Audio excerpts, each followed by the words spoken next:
Assalamualaikum warahmatullahi wabarakatuh. Bismillahirrahmanirrahim. Innal hamdalillah nahmaduhu wa nasta'inuhu wa nastaghfiruh wa na'udzu billahi min shururi anfusina wa sayyiati a'malina. Man yahdihillahu fala mudilla lahu wa man yudlil fala hadiya lahu. وأشهد أن لا إله إلا الله وحده لا شريك له وأشهد أن محمدا عبده ورسوله يا أيها الذين آمنوا اتقوا الله حق تقاته ولا تموتن إلا وأنتم مسلمون يا أيها الناس اتقوا ربكم الذي خلقكم من نفس واحدة وخلق منها زوجها وبث منهما رجالا كثيرا ونساء واتقوا الله الذي تساءلون به والأرحام إن الله كان عليكم رقيبا يا أيها الذين آمنوا اتقوا الله وقولوا قولا سديدا يصلح لكم أعمالكم ويغفر لكم ذنوبكم ومن يطع الله ورسوله فقد فاز فوزا عظيما أما بعد فإن أصدق الحديث كتاب الله وأحسن الهدي هدي محمد صلى الله عليه وعلى آله وسلم وشر الأمور محدثاتها وكل محدثة بدعة وكل بدعة ضلالة وكل ضلالة في النار. Alhamdulillah, kita bersyukur pada Allah Subhanahu wa taala pada hari ini, hari yang paling mulia di dalam sepekan, hari rayanya kaum muslimin setiap pekannya.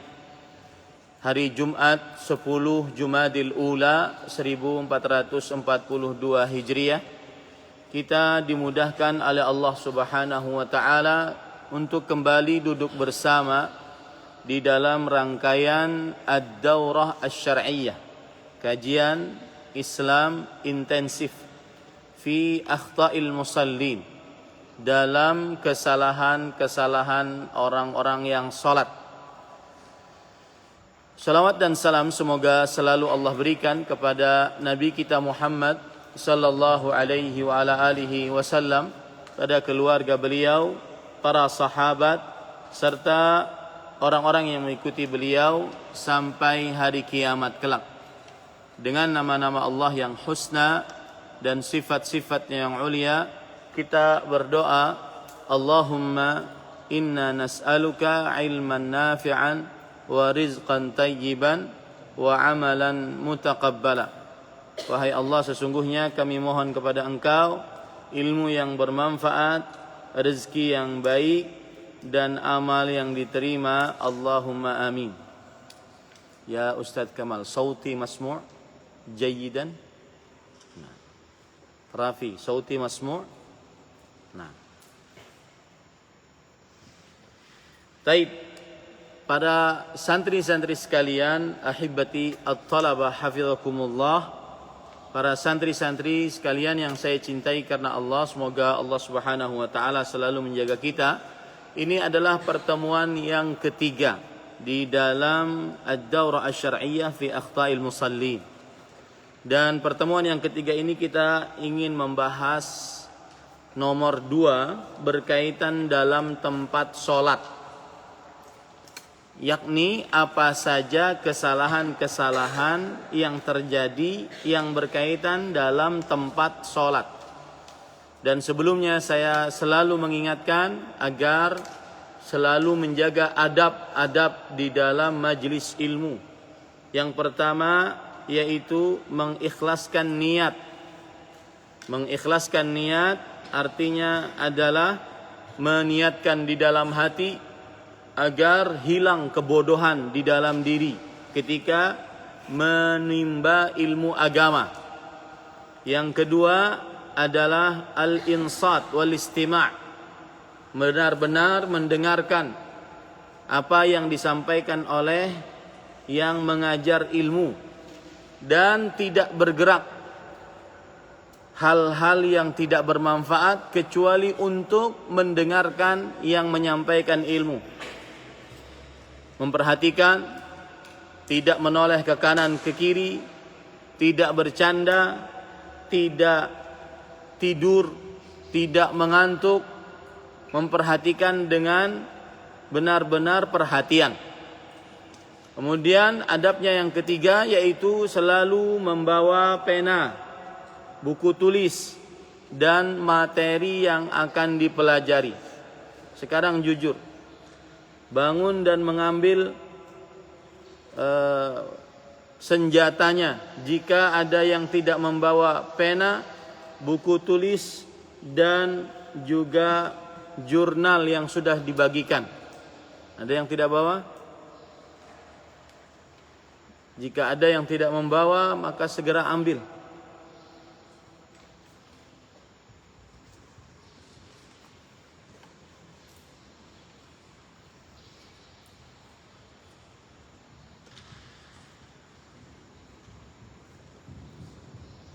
Dan ini contoh-contoh penuntut ilmu yang tidak perhatian terhadap dirinya sendiri. Kenapa demikian? Karena pegang dari saya baik-baik. Ilmumu tidak akan ada yang mengurusnya kecuali kamu sendiri. Dirimu tidak akan ada yang mengurusnya kecuali dirimu sendiri. Ya. Perhatianmu terhadap buku, pena, jurnal, daurah, tidak akan ada yang mau membawanya kecuali dirimu sendiri. Jangan pernah tidak mandiri sebagai santri pesantren Intan Ilmu. Bagaimana mau berperang sedangkan tidak membawa senjata? Ini mati konyol. Ini modal nekat. Ya. Perhatian itu baik-baik. Adab di dalam majelis ilmu membawa pena, membawa buku tulis, membawa jurnal yang sudah kita bagikan. Dan jangan sampai terulang kembali. Jangan sampai terulang kembali. Tidak ada yang memperhatikan dirimu kecuali dirimu sendiri. Sebagaimana perkataan Al-Hasan Al-Basri rahimahullah. Beliau mengatakan, "Lamma alimtu anna ilmi lan ya'malahu ghairi, fastazadtu li liqa'i rabbi." Ketika aku mengetahui bahwa ilmuku tidak ada yang mengamalkannya kecuali aku, maka aku berusaha untuk menyiapkan bekal bertemu dengan Allah Subhanahu wa taala. Maksudnya akulah yang berusaha. Ilmu seseorang tidak akan ada yang mengamalkannya kecuali dirinya sendiri. Jangan pernah berharap ada yang membawakan pulpenmu kecuali kamu, buku tulismu kecuali kamu, jurnal daurahnya kecuali kamu. Paham ini? Ini adalah adab penting. Belajar mandiri. Kalau seandainya mungkin kita di rumah sudah disediakan oleh bapak ibu kita, maka di pesantren kita belajar mandiri. Kita yang mengatur waktu. Bangun jam 4 sudah difikirkan. Nanti setelah subuh apa yang akan kita kerjakan? Apa kegiatannya? Harus selalu berfikirnya ke depan. Jangan berfikirnya jalan di tempat. Berfikirnya ke depan. Nanti setelah subuh apa nih kegiatannya? Hari ini apa nih kegiatannya? Sama, saya juga seperti itu. Bangun tadi saya berpikir, apa kegiatan ini? Oh, habis subuh ada daurah.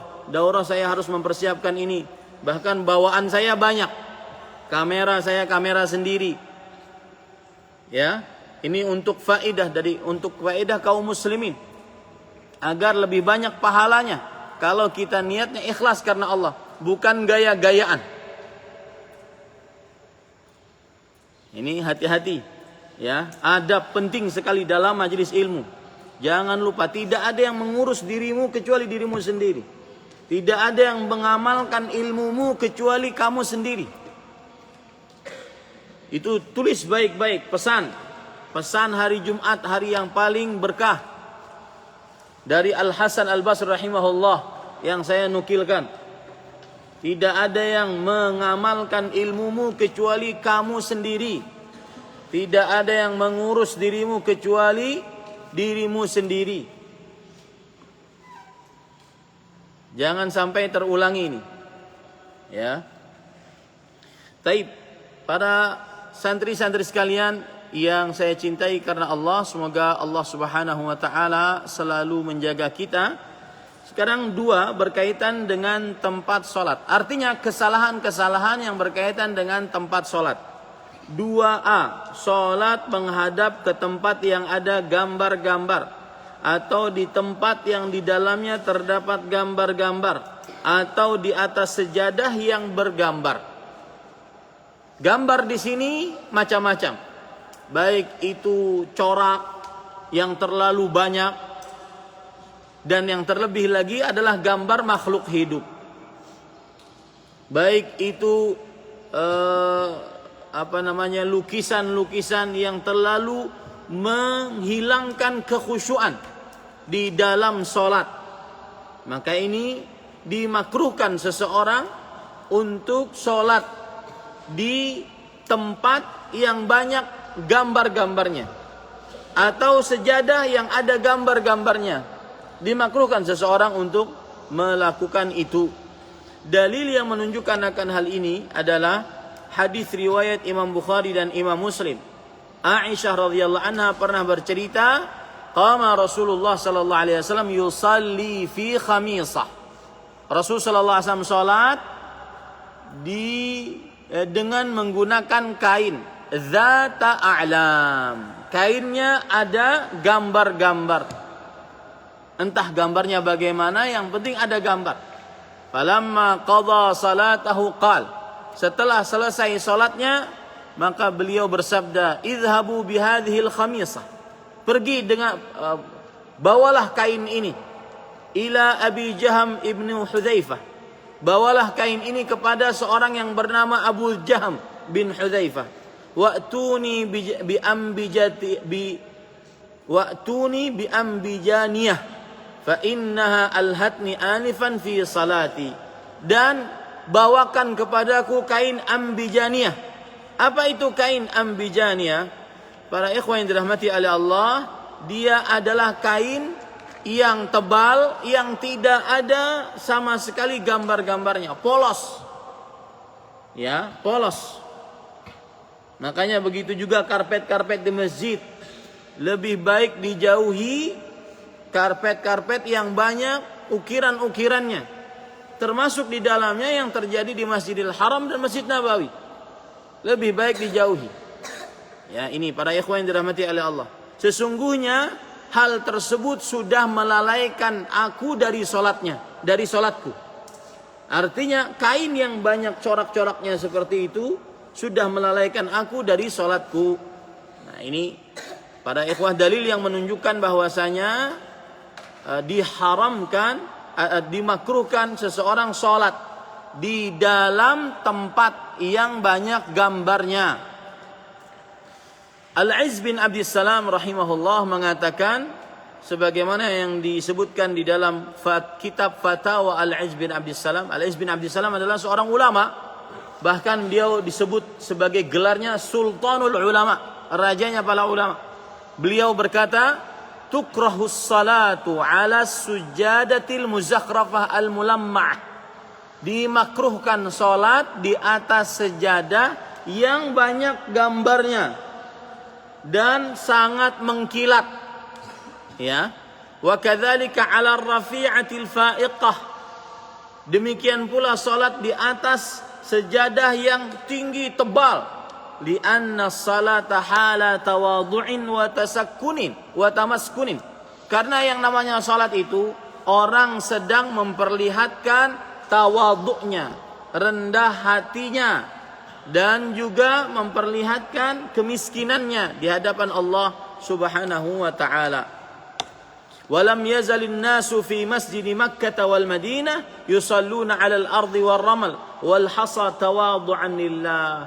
Masih saja orang-orang di kota Makkah dan Madinah sholat di atas tanah, di atas pasir, di atas bebatuan untuk merendahkan diri di hadapan Allah Subhanahu wa taala. Nah, ini para ikhwah yang dirahmati oleh Allah Subhanahu wa taala. Dalil yang lain, Rasul sallallahu alaihi wasallam bersabda dalam hadis riwayat Bukhari,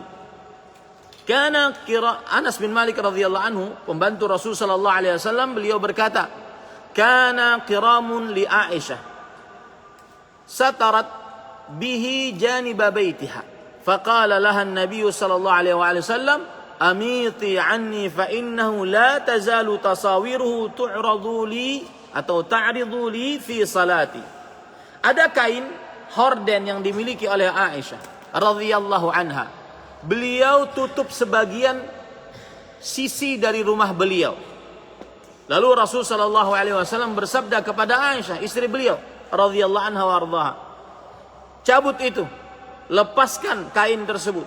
Sesungguhnya kain tersebut, gambar-gambarnya, corak-coraknya masih saja menghalangiku di dalam sholatku, masih saja nampak di dalam sholatku. Maka kalau seandainya para santri sekalian membeli sejadah, dianjurkan sejadah yang polos-polos. Ya, yang polos-polos ini termasuk daripada hal yang sangat dianjurkan. Begitu juga salat di atas sejadah yang ada gambarnya. Maka dikhawatirkan ini seperti orang yang menyembah berhala kalau seandainya gambarnya ada. Dan sujud di atasnya itu kan pengagungan. Orang sujud itu kan pengagungan. Maka dijauhi salat di atas sejadah yang ada gambarnya. Ya, Rasulullah sallallahu alaihi wasallam bersabda, "La tadkhulul malaikatu baitan fihi surah." Para malaikat tidak masuk ke dalam rumah yang di dalamnya terdapat gambar. Para ulama rahimahumullahu taala mengatakan sebab, di antaranya Imam Nawawi berkata, qala al-ulama sababun tina'i min baitin fihi surah kaunuha fa'siyatun fahisha wa fiha mudahatun li khalqillah wa ba'daha fi suratin ma yu'badu min dunillahi ta'ala. Sebab dilarangnya ada gambar di dalam rumah adalah karena larangan dari Rasulullah sallallahu alaihi wasallam. Larangan yang keras. Kemudian di dalamnya menyerupai makhluk-makhluk Allah. Kita tidak boleh untuk menyerupai makhluk-makhluk Allah. Dan makanya tidak boleh menggambar makhluk-makhluk hidup. Kemudian juga dikhawatirkan itu nanti akan disembah. Dikhawatirkan nanti akan disembah. Makanya Rasulullah sallallahu alaihi wasallam ketika beliau menaklukkan ketika beliau mau berhaji, beliau tidak mau masuk ke kota Mekah sampai semua berhala hilang di sekitar Masjidil Haram. Ini menunjukkan bahwa kita harus menjauhkan tempat dari gambar-gambar. Baik, sudah dipahami itu ya?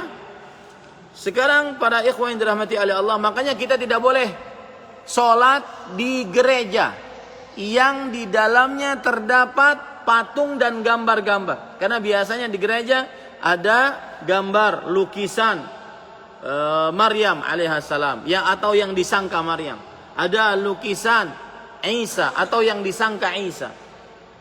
Asal hukum semua tanah boleh kita sholat dimanapun. Tetapi ketika di tempat tersebut ada gambar, maka dijauhi. Paham ini para ikhwah sekalian? Taib. 2B, yaitu sholat berkaitan dengan tempat sholat. Kesalahannya adalah sholat di atas kuburan atau menghadap ke kuburan. Sholat di atas kuburan atau menghadap ke kuburan. Misalkan nih, ini ada kuburan, saya sholat di atasnya. Atau ini ada kuburan, saya sholat menghadapnya. Ini tidak diperbolehkan. Ya, tidak diperbolehkan. Dalil-dalilnya diantaranya hadis riwayat Imam Muslim dan Imam An-Nasai dari Jundab bin Abdullah Al-Bajali radhiyallahu anhu. Beliau mendengar Rasulullah sallallahu alaihi wasallam qabla an yamuta bi khams. Sebelum 5 hari sebelum beliau meninggal. Kenapa disebutkan ini? 5 hari sebelum Rasulullah SAW meninggal, Rasulullah SAW bersabda tentang larangan menjadikan kuburan sebagai masjid. Karena 5 hari sebelum meninggal itu perkataan penting. Apa pentingnya? Berarti hukumnya setelah keluar hadis itu dari mulut Rasulullah SAW tidak dihapus. Tidak dihapus. Kenapa? Karena setelah beliau bersabda melarang sholat, melarang kuburan dijadikan sebagai masjid, beliau meninggal. Berarti hukumnya tidak ada yang terhapus. Paham ini para ikhwah?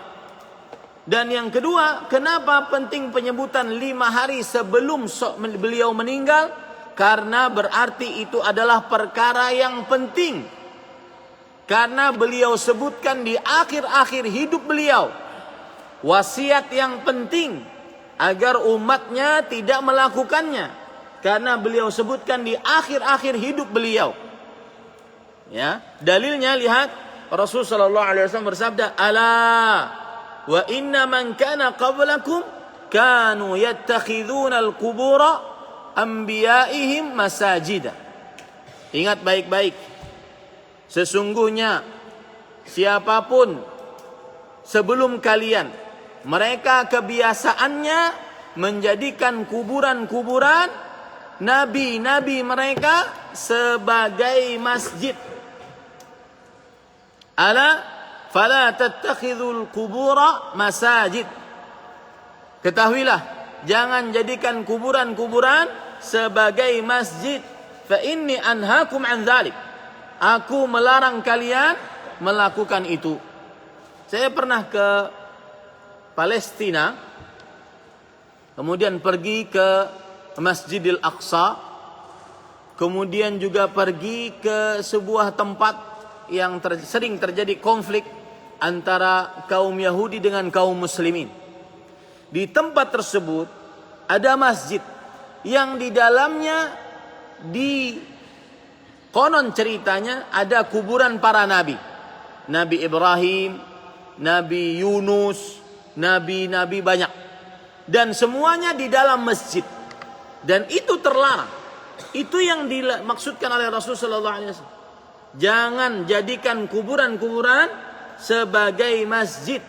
Sesungguhnya aku melarang kalian untuk melakukan itu. Dan ini hadis Rasul sallallahu alaihi wasallam. Sedangkan saya minta didatangkan papan tulis. Sedangkan ya, kuburan Nabi Muhammad sallallahu alaihi wasallam yang sekarang di dalam masjid, maka asal tempat dikuburnya Nabi Muhammad sallallahu alaihi wasallam bukan masjid. Ya, asal tempat dikuburnya Nabi Muhammad SAW adalah kamarnya siapa? Aisyah radhiyallahu anha wa ardhaha. Jadi tidak boleh seseorang bersandar kepada apa yang terjadi di Masjid Nabawi sekarang. Tidak boleh. Kenapa demikian? Karena asal kuburan yang ada itu bukan di dalam masjid, tetapi itu adalah di dalam kamar Aisyah radhiyallahu anha. Perhatikan sini. Kita katakan tadi Rasul sallallahu alaihi wasallam 5 hari sebelum beliau meninggal, beliau melarang umatnya untuk menjadikan kuburan sebagai masjid. Menjadikan kuburan sebagai masjid bagaimana? Ini kuburan, kemudian dibangun masjid, kuburan dibangun masjid. Atau ini poin yang pertama, ya, kuburan kemudian dibangun masjid. Yang kedua, masjid dimasukkan ke dalamnya kuburan. Kalau ini seperti ini, masjid dimasukkan ke dalamnya kuburan. Maka ini haram dan ini termasuk menjadikan kuburan sebagai masjid. Atau yang ketiga, ini ada kuburan, kemudian mengkhususkan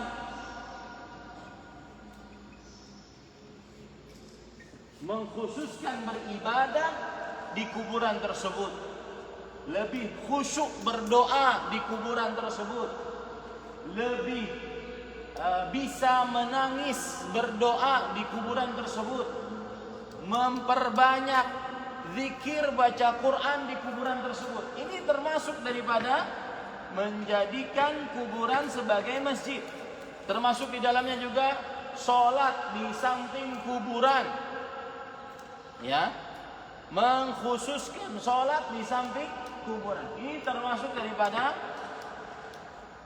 larangan Rasulullah Sallallahu Alaihi Wasallam. Baik, maka tidak diperbolehkan kita menjadikan kuburan sebagai masjid.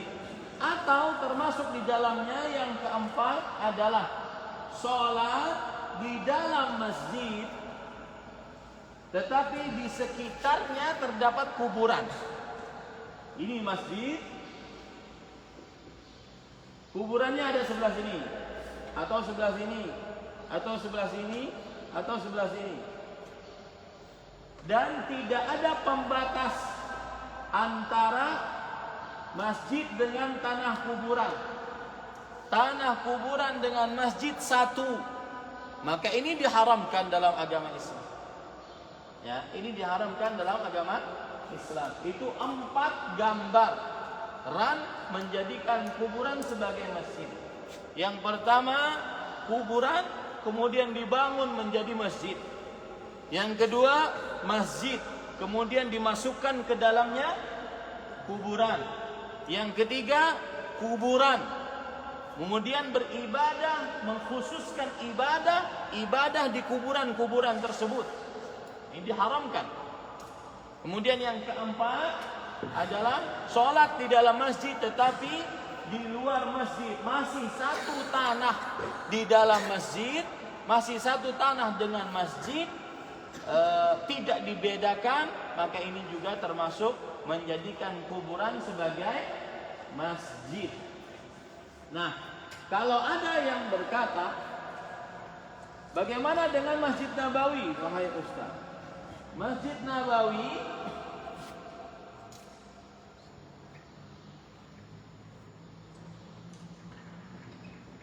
ini kiblat.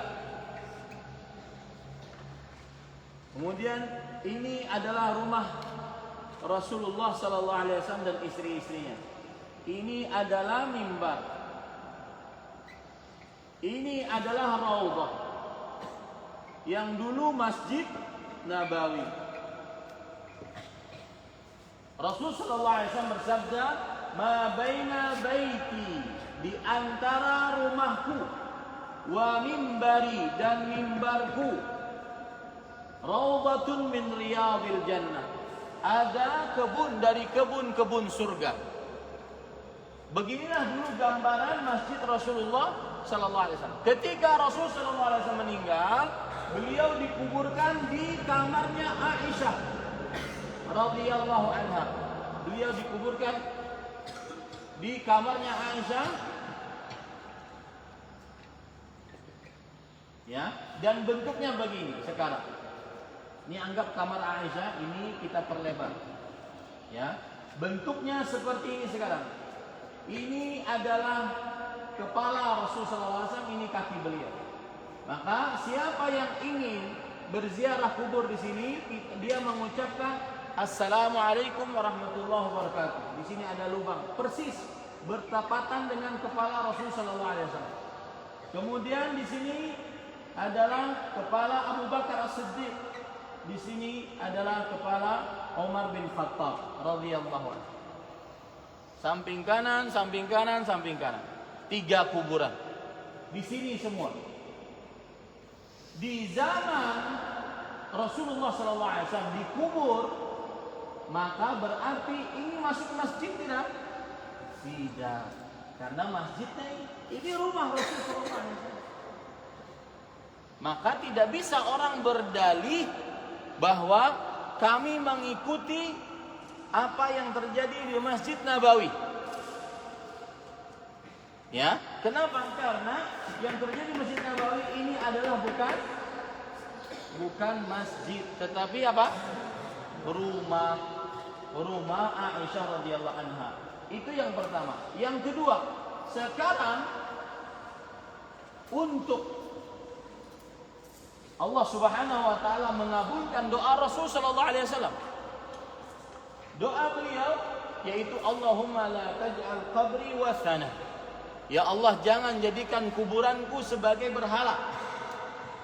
Maka doa Rasul sallallahu alaihi wasallam sebelum meninggal dikabulkan oleh Allah Subhanahu wa taala. Ya, dikabulkan bagaimana? Sekarang yang di dalam sini seperti ini, ya, bentuknya begini.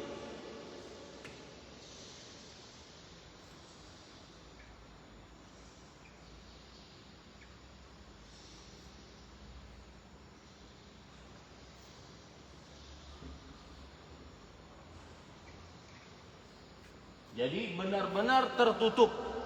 Ini ditutup dengan timah,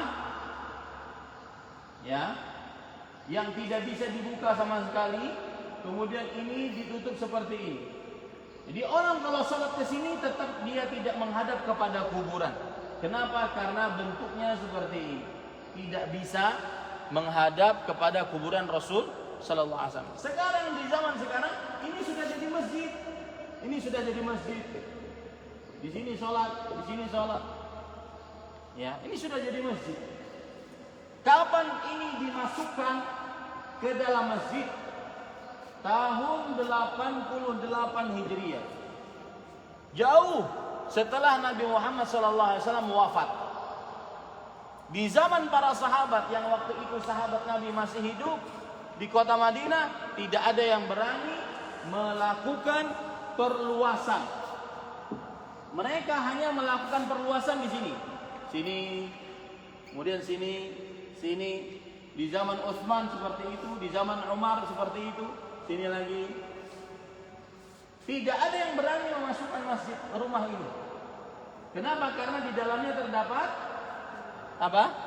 Kuburan. Dan Rasul sallallahu alaihi wasallam berkata, jangan menjadikan kuburan-kuburan Nabi sebagai masjid. Lalu pada tahun sekitar ini, ketika gubernurnya Umar bin Abdul Aziz, dimasukkanlah ini ke dalam masjid. Akhirnya pas perluasan masuk begini. Masuklah dia ke dalam masjid. Saya bertanya sekarang, yang kita ambil hadisnya atau perbuatan setelah Nabi meninggal? Hadisnya atau perbuatan setelah Nabi meninggal?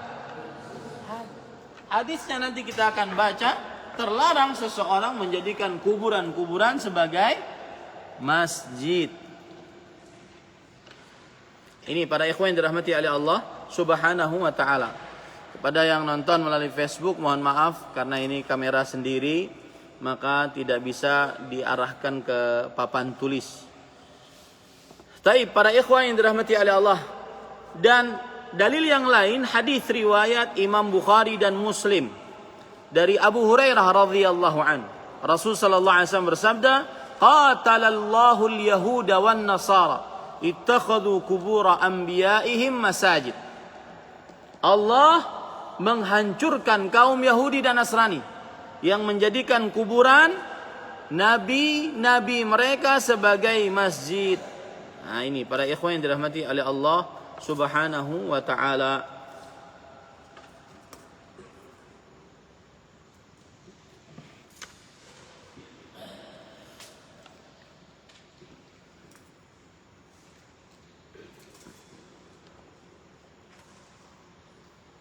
Jadi kalau seandainya seseorang sholat di masjid seperti Masjid Umar ini, kemudian di depannya ada kuburan, tidak ada pembatas antara masjid dengan kuburan, tidak ada pemisah yang membatasinya, maka haram hukumnya untuk sholat di masjid tersebut. Bahkan sebagian ulama mengatakan tidak sah sholat di masjid tersebut. Dan saya lebih condong kepada pendapat ulama-ulama tersebut. Kenapa? Karena al-aslu fin nahi lit tahrim wal tahrim yaqtadil fasad. Asal hukum larangan menunjukkan kepada keharaman, dan keharaman apabila dikerjakan berkonsekuensi kepada kerusakan. Akhirnya batallah salat tersebut. Nah, ini para ikhwan yang dirahmati oleh Allah Subhanahu wa taala. Baik, yang C, salat berkaitan dengan tempat salat. C, mengkhususkan sebuah tempat di masjid. Apa maksudnya? Nah, ada nggak para santri di sini? Ini tempat saya nggak akan pindah dari sini. Ada yang kalau bahasa Banjarnya, aku tek di sini. Nah, aku tek. Apa artinya tek itu? Ini milik saya, tempatnya sholat di sini saya. Nggak pindah-pindah dia. Nah, ini tidak diperbolehkan. Para ikhwan yang dirahmati oleh Allah, berdasarkan hadis riwayat Imam Ahmad, dan hukumnya makruh. Berdasarkan hadis dari Abdurrahman bin Shibil radhiyallahu an, beliau berkata, Rasulullah sallallahu alaihi wasallam an naqratil ghurab. Rasulullah sallallahu alaihi wasallam melarang untuk sholat seperti patukan burung. Ya, itu nanti kita bahas ketika membicarakan tentang tata cara sholat. Waftirashis sab', dan Rasul sallallahu alaihi wasallam melarang untuk sholat seperti berhamparnya binatang buas, kayak anjing. Maka lengannya dia letakkan di tanah. Ya, lengannya dia letakkan di tanah, tidak dia angkat. Ini namanya seperti berhamparnya binatang buas. Kalau harimau, singa, dia dudukkan begitu, berhampar. Ini dilarang. Wa an yuwattina ar-rajulul makana fil masjid kama yuwattinul ba'ir.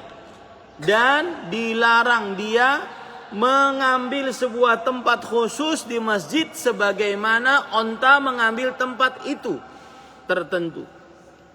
Nah, ini tidak boleh. Tidak pindah-pindah, ini nggak boleh. Ya, di dalam sholat tidak diperbolehkan. Dan ini sering terjadi di beberapa masjid besar.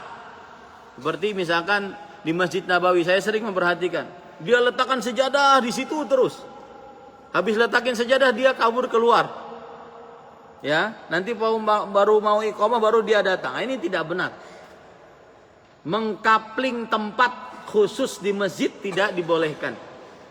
Paham ini? Paham arti kapling? Saya punya cerita tentang onta. Waktu di Mekah, saya diperbantukan sebagai penerjemah resmi musim haji. Waktu itu saya sekamar atau sekantor dengan orang Badui. Orang Badui, orang Arab pedalaman. Dia masih suka memelihara onta. Beliau bercerita, onta itu binatang paling cemburu dan paling pendendam. Ya, makanya kalau seandainya ada suka-suka yang mendendam, ini jangan-jangan onta. Hah? Suatu ketika ontanya, mohon maaf, sedang bergaul dengan onta yang lain. Lalu ditepak pantatnya oleh teman saya ini. Tepah. Orang asik-asik dia marah. Nah, dia mengganggu. Marah ontanya. Maka kata teman saya yakin betul dia akan ke tempat saya yang dia ingat. Artinya onta itu ingatannya kuat. Teman saya tidur di tempat itu terus, tidak akan pindah. Maka malam itu setelah kejadian itu dia tidak tidur di tempat itu. Dia tidur di tempat lain. Besok paginya dia lihat tempatnya diacak-acak oleh onta. Nah, itulah contohnya bahwa onta itu sangat kuat ingatannya, maka dia selalu di tempat yang sama. Nah, sholat tidak diperbolehkan seperti itu. Paham tuh? Taib. Kemudian selanjutnya, termasuk di dalam perihal kesalahan di dalam tempat sholat adalah sholat tidak menghadap sutroh atau pembatas. Ya, pembatas. Dalilnya hadis riwayat Muslim dari Abdullah bin Umar radhiyallahu anhuma. Rasulullah sallallahu alaihi wasallam bersabda, "La tusalli illa sutrah." Saya ulangi, "La tusalli illa sutrah."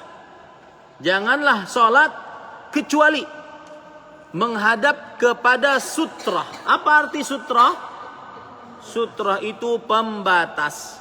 Wala tada' ahadan yamurru baina yadaik fa in aba faltuqatilhu fa inna ma'ahul qarin. Dan jangan engkau biarkan seseorang lewat di hadapanmu ketika kamu sholat. Harus ditahan. Misalkan dia sholat nih, ada yang lewat, dia sudah ngambil pembatas. Ya, harus ditahan yang lewat ini.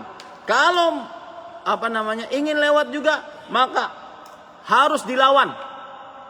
Sesungguhnya ini orang sedang dibisiki oleh syaitan untuk lewat di hadapan orang sholat, yang disebut dengan syaitan qarin. Nah, maka para ikhwan yang dirahmati oleh Allah, termasuk sholat tidak mengambil sutrah. Dan hukumnya sebagian ulama berpendapat bahwasanya di antaranya yang dikatakan oleh Imam Asy-Syaukani rahimahullah, fihi anna ittikhadhas sutrah wajib.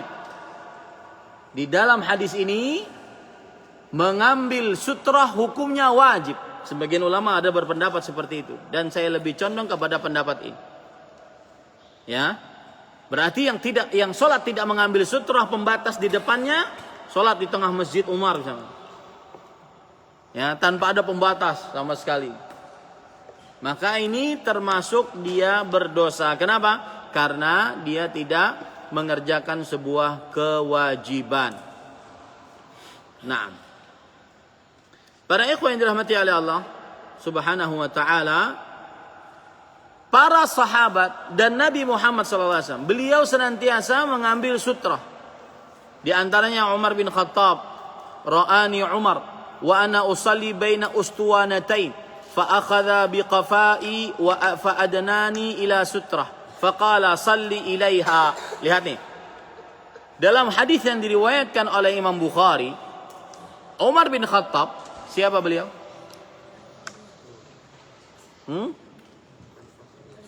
Khalifah yang keberapa? Dua. Melihat, kata Qurrah bin Iyas, Umar bin Khattab melihat aku sholat di antara dua tiang. Jadi ini tiang, aku sholat di sini.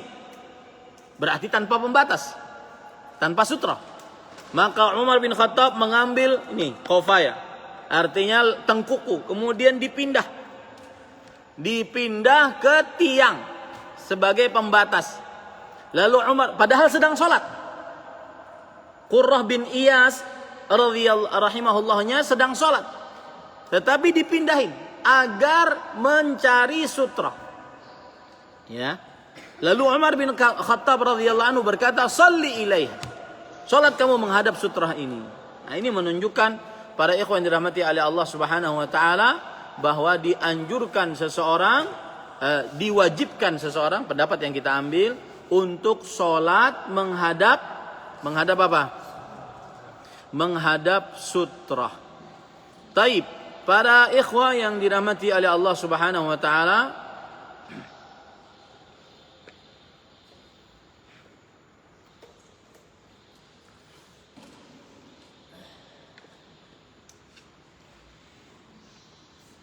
sekarang sutra itu seapa? Sutra itu bagaimana tingginya, berapa lebarnya? Maka para ikhwan yang dirahmati oleh Allah Subhanahu wa taala,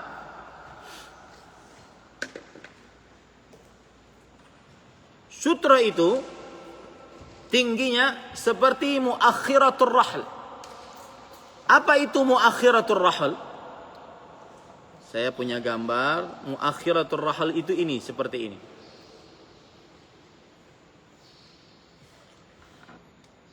Ini adalah tempat duduk di atas onta. Tempat duduk di atas onta, diletakkan di atas onta. Lihat di situ ada dua kayu. Nah, seperti itulah tingginya muakhiratul rahl. Artinya mungkin setengah meter. atau ya bukan setengah meter ya. Ya. Ini setengah meter, ini 1 meter ya. Ini setengah meter. Ya, seperti itu. Kira-kira seperti itu tingginya. Lebarnya bagaimana? Selebar apapun yang bisa dilihat bahwasanya dia adalah sutra. Selebar apapun yang bisa dilihat bahwasanya dia adalah sutra. Nabi Muhammad SAW pernah menancapkan hirbah. Hirbah itu tongkat kecil beliau. Tongkat kan kecil, tidak besar, kecil.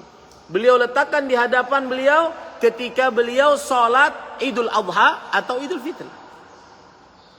Dalil yang menunjukkan akan hal ini, hadis yang diriwayatkan oleh Imam Muslim dari Talhah radhiyallahu anhu. Rasulullah sallallahu alaihi wasallam bersabda, "Idza wada'a ahadukum baina yadayhi mithla muakhkhadatir rahl falyusalli wa la yubali man marra wara'a dzalik."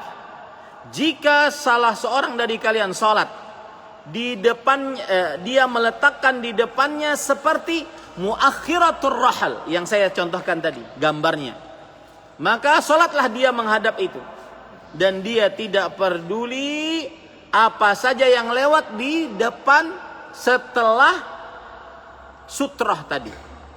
Ya, jadi dia begini, perhatikan.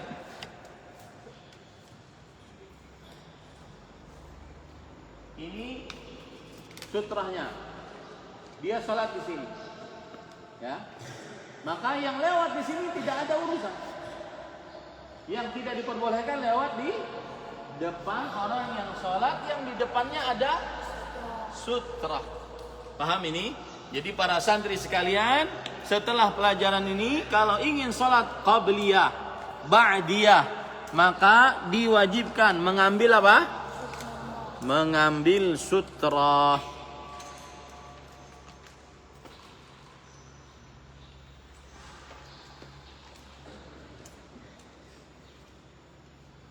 Taib Ustaz. Ada orang yang bertanya, apakah makmum mengambil sutrah juga?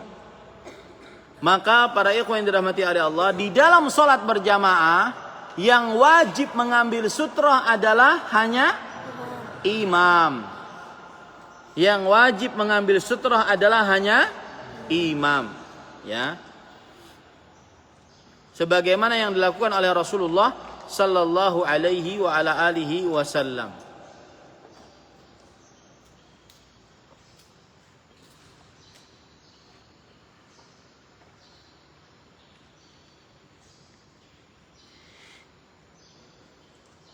Taib, Ustaz.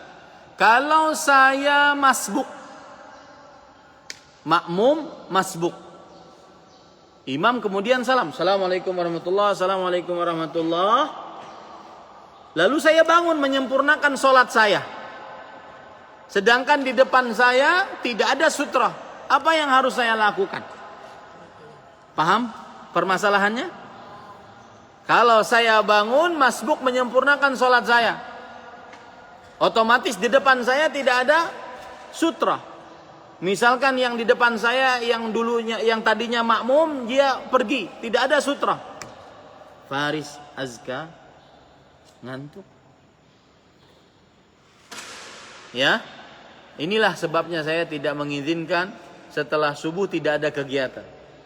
Karena kalau tidak ada kegiatan, sudah habis subuh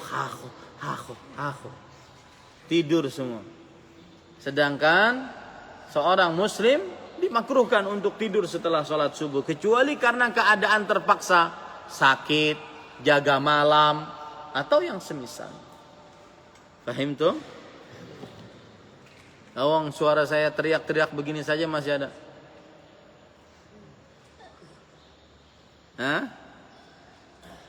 Ya, Faris. Taib, para ikhwah, maka bagaimana caranya? Maka jawabannya adalah tidak mengapa untuk mencari sutrah. Kalau dia bangun, oh Ustaz, dindingnya jauh Ustaz, saya harus jalan-jalan dulu beberapa menit. Maka jawabannya, kalau memang jauh, maka tidak perlu. Kalau hanya beberapa gerakan sedikit, maka silahkan untuk mencari sutra. Kalau jauh tidak mengapa. Nah ini sebagaimana dikatakan oleh Imam Malik rahimahullah, beliau mengatakan wala ba'sa an yanhaza alladhi yaqdi ba'da salamil imam ila ma quruba minhu minal asatin baina yadayhi wa an yaminihi wa an yasari. Tidak mengapa makmum yang terlambat dan masbuk kemudian dia bangun untuk mencari sutra, ke kanankah, ke kirikah, ya, yang paling dekat yang dia hadapi, atau ke belakangkah, ya, tidak mengapa. Nah ini para ikhwan yang dirahmati oleh Allah Subhanahu wa taala.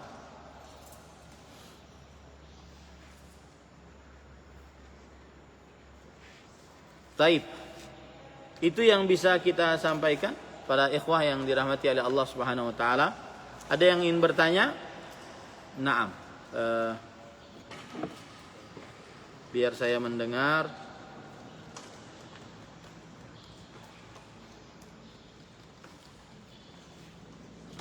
Silahkan, Habibi.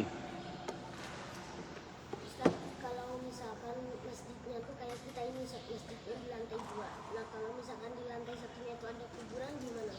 Bagus pertanyaannya. Jika di lantai 1 ada kuburan, sedangkan di atasnya sebagai masjid, maka jawabannya tidak diperbolehkan. Kenapa? Karena Rasulullah SAW bersabda, la tusallu ilal kubur. Janganlah kalian salat menghadap ke kuburan. Ini bukan hanya sekedar menghadap, tetapi di bangunan yang sama. Nah, ini tetap tidak diperbolehkan. Paham? Wallahu a'lam. Naam, oke. Barakallahu fiik.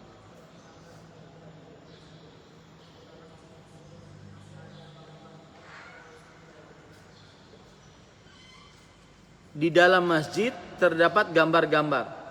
Apakah boleh sholat di dalamnya? Begitu pertanyaannya. Maka jawabannya tetap tidak diperbolehkan. Tetap tidak diperbolehkan. Kenapa demikian?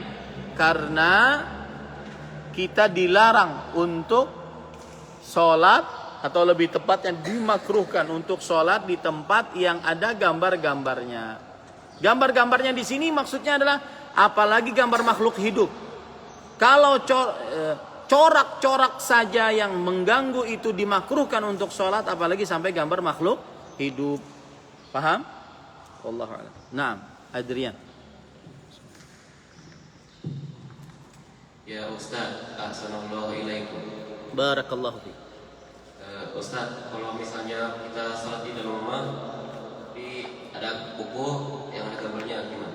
Ada apa? Buku.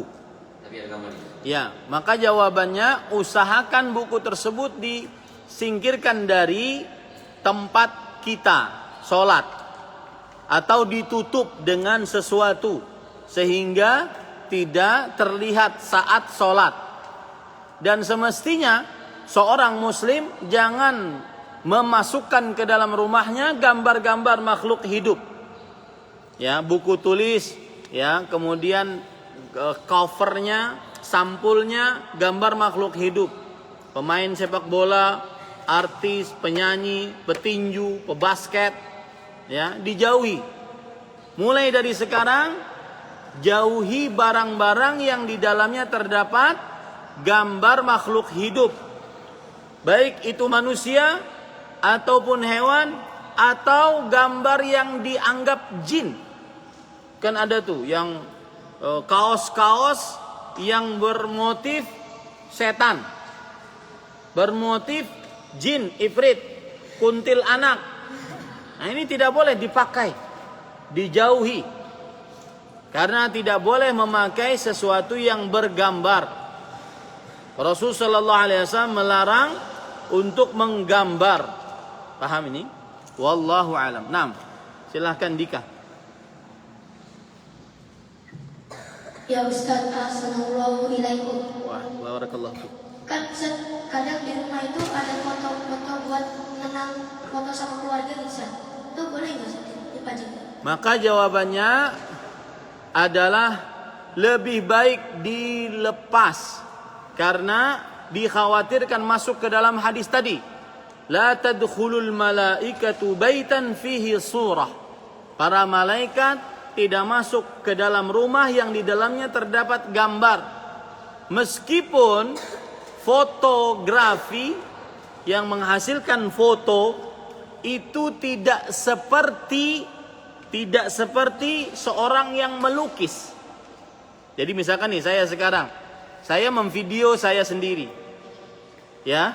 Maka gambaran saya yang ada sekarang yang seperti yang dilihat di video ini. Maka dia tidak seperti orang yang memahat patung, dia tidak seperti orang yang menggambar di lukisan yang tidak persis. Yang saya lakukan sekarang memvideo bukan menggambar, tetapi benar-benar memindahkan saya ke dalam video. Yang dilarang adalah mencoba, menyerupakan dengan ciptaan Allah. Itu yang terlarang. Ya. Tetapi meskipun demikian fotografi tidak terlarang, ya, lebih baik tidak menempelnya di dinding-dinding rumah. Disebabkan beberapa sebab. Satu, dikhawatirkan masuk ke dalam hadis tadi. Yang kedua, dikhawatirkan ada foto-foto yang ada auratnya. Ibu kita dalam keadaan dandan dilihat oleh laki-laki tamu. Oh, cantik juga Mama Pian. Ya, kakak perempuan, adik perempuan kita yang sudah balik dilihat oleh laki-laki yang bukan mahramnya. Dan biasanya kalau foto-foto keluarga pasti dalam keadaan berdandan. Sedangkan tidak diperbolehkan menampakkan dandanan perempuan di hadapan laki-laki yang bukan mahramnya. Bukan suaminya, bukan kakak adiknya. Paham? Nah, lebih baik dilepas. Ya. Nah.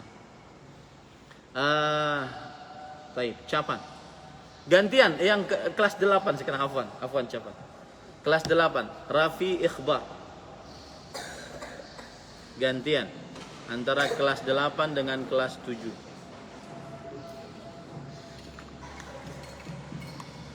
Ustaz, assalamualaikum. Barakallahu fiik. Misalkan kita dijadikan contoh sama orang yang sholat sunnah. Nah, itu apakah kita boleh meninggalkannya? Baik. Kalau kita dijadikan sutrah, punggung kita dijadikan sutrah. Pertama, apa hukum menjadikan punggung orang sebagai sutrah?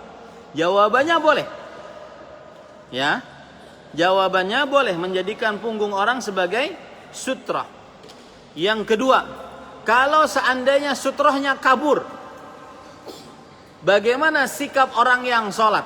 Artinya orangnya kan ingin, wah lapar nih, mau makan, mau ngantri. Apalagi sebentar lagi, insya Allah setelah usbu' tanafus, kita makan di ruang makan yang baru. Ya, jadi nggak dekat lagi, biar jalan ke situ. Ya, biar lebih bisa mengatur waktu. Ya, karena ini semua nanti di lantai 1 semuanya akan dihancur. Kemudian administrasi pindah ke gedung yang baru. Ini semua nanti jadi asrama. Ya, asrama untuk santri-santri baru yang insya Allah kita akan mendapatkan teman lagi 48 orang lagi. Ya. Nah, para ikhwan yang dirahmati oleh Allah Subhanahu wa taala, apa tadi? Kenapa ke masalah ini? Nah, kalau dia kabur karena mungkin ingin makan, maka bagaimana sikap yang sholat? Bagaimana sikap yang sholat? Boleh mencari sutrah enggak? Boleh, asalkan jangan terlalu banyak geraknya. Kalau sholatnya di belakang, saf paling belakang, kemudian orang enggak ada, jalan dia. Nah ini enggak perlu, ya. Tidak perlu. Taib. Sekarang yang ditanyakan oleh Rafi Ikhbar, orang yang dijadikan sutrah boleh kabur enggak dia? Maka jawabannya, ya terserah dia. Mau kabur mau enggak, kalau dia merasa kasihan dengan orang yang sholat, maka dia tunggu. Tapi kalau seandainya orang tersebut ada keperluan, maka dia silakan berjalan. Tidak ada ketentuan kecuali bersepakat dulu. Ya. Paham ini? Nah, siapa lagi yang mau bertanya tadi? Ini ada biar semuanya tidak usah. Nah, siapa? Turidu an tas'ala anifan?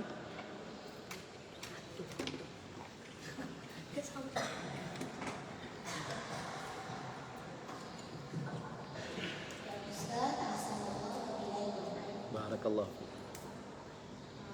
Misalkan biasanya kan di rumah itu di dapurnya kalau ada misalnya kuburan, terus kita sholat di rumahnya. Kuburannya itu mungkin tidak ada pembatas, jadi kita sholat di rumahnya itu tetap sah atau tidak? Bagus pertanyaannya. Di samping-samping rumah ada kuburan dan ini banyak di kita. Kadang kuburan di depan rumah, betul tidak? Ya, ada di beberapa daerah seperti itu. Salah satu tujuannya katanya kenapa orang dikubur di depan rumah agar tanah rumahnya nggak dijual, sehingga tidak bisa dijadikan harta waris katanya seperti itu. Maka jawabannya adalah asal hukumnya tetap tidak boleh, tetapi lebih baik dan dia lebih baik dikasih pembatas antara tanah kuburan dengan tanah rumah. Wallahu a'lam. Naam. Kelas 8. Naam, tafadhol.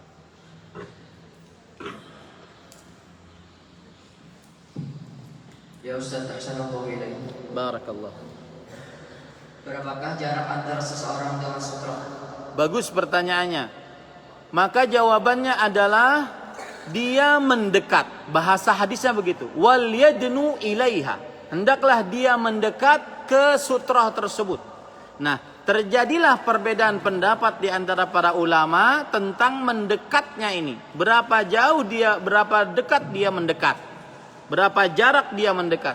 Ada yang mengatakan bahwa secukup dia antara sutroh dengan dia berdiri untuk sujud. Ya, untuk sujud. Maka ini tergantung orang masing-masing. Ada yang mengatakan bahwasanya antara dia berdiri dengan sutrohnya, kemudian dia sujud, maka antara sujudnya dengan sutrohnya ini selebar anak kambing. Antara dia berdiri lalu dia sujud, kepala dia dengan sutroh ini selebar anak kambing. Artinya mendekat. Belum ada batasan khusus berapa meter jaraknya, tetapi hendaklah dia mendekat kepada sutroh, jangan jauh-jauh. Tujuannya apa mendekat? Siapa yang tahu? Agar kalau ada yang lewat dia bisa tahan. Kalau jauh-jauh, hadangi. Nah, nggak mungkin ya. Nah, seperti itu. Wallahu a'lam. Nah, silakan. Asy-Syifa. Ya Ustaz, assalamualaikum. Barakallahu fiik. Biasanya di masjid itu musola ada kayak kaligrafi itu. Jadi biasanya ada yang sambil ngeliat ke atas membaca kaligrafinya. Itu gimana Ustaz? Asal hukumnya semestinya masjid dia lepas dari hiasan-hiasan yang mengganggu sholat. Lebih baik dia dijauhi akan hal tersebut. Apalagi kadang-kadang ada kalender kan? Kalender di situ ada foto-foto, betul tidak? Nah, itu lebih baik tidak dimasukkan ke dalam masjid. Ya, lebih baik cari kalendernya saja, angka-angka untuk mengetahui tanggal dan waktu sholat, itu saja. Lebih baik dia tidak masukkan dalam masjid. Segala yang melalaikan kekhusyuan di dalam sholat, maka dijauhkan dari depan orang yang sholat atau sekitar orang yang sholat. Wallahu a'lam. Naam. Amin. Ya Ustaz, assalamualaikum. Barakallah. Ustaz, pas kita di dalam masjid sedang sholat, nah di dalam masjid itu ada kuburan, tetapi kita tidak tahu bagaimana itu Ustaz. Di sini khilaf di antara para ulama. Apa hukum sholat tersebut? Kita sholat di dalam masjid. Ternyata setelah sholat baru tahu di dalamnya ada kuburan. Paham ini permasalahannya? Maka jawabannya adalah pendapat yang lebih dikuatkan dari para ulama adalah pendapat ulama yang mengatakan dia batal dan wajib mengulang. Batal dan wajib mengulang. Kenapa? Karena terlarang sholat di dalam masjid yang ada kuburannya. Terlarang sholat menghadap kuburan. Larangan ini mengkonsekuensikan keharaman. Keharaman mengkonsekuensikan batalnya perbuatan tersebut. Allahu a'lam. Silakan Fatur Rahman atau Fatur Rahim. Mic-nya mana? Kelas 8 setelah ini. Ya Ustaz, Assalamualaikum. Ustaz, misalnya ibu sholat itu kan Ustaz kayak sering disisakan satu tempat Ustaz. Terus orang tersebut sering sholat di situ. Itu maksudnya mengkhususkan sebuah tempat. Iya, itu yang kita maksud, mengkhususkan tempat. Biasanya kan orang-orang tua, kakek-kakek yang mungkin terlambat datang tetap tidak diperbolehkan. Jadi sistem saf di dalam sholat, siapa yang duluan dia yang berhak untuk mendapatkan saf terdepan. Tidak boleh mengkapling saf. Ya, wallahu a'lam. Kelas 8. Taib. Ardan, tafadhal. Ardan, habis itu Nabil, kemudian kita selesaikan. Nah.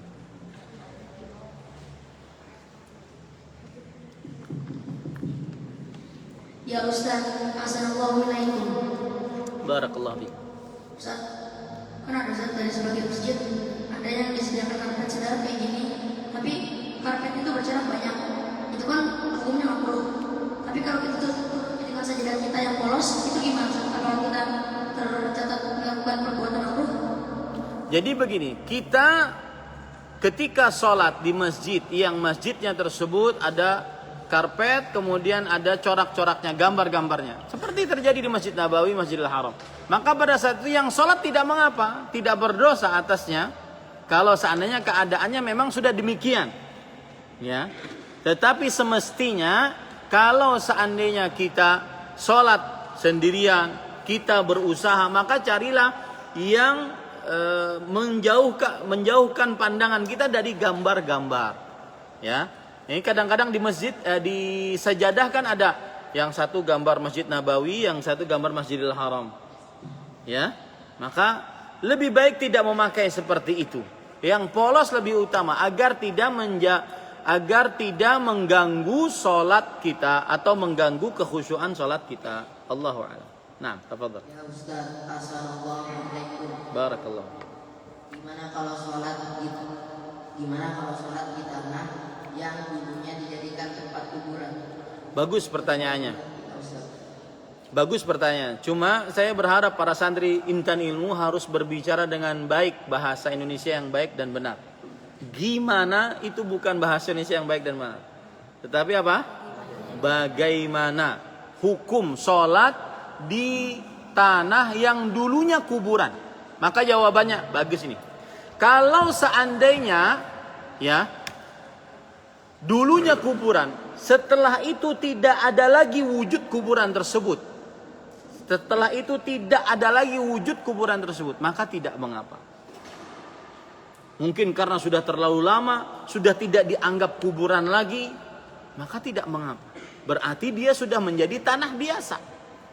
Paham ini para ikhwah? Tapi kalau masih ada nisannya, meskipun sudah lama tidak orang menziarahinya, maka tetap tidak diperbolehkan. Fahimtum jami'an? Baik, kita cukupkan dengan kafaratul majlis. Subhanakallahumma bihamdik, asyhadu an la ilaha illa anta astaghfiruka wa atubu ilaik. Wa sallallahu nabiyana Muhammad walhamdulillahi rabbil alamin.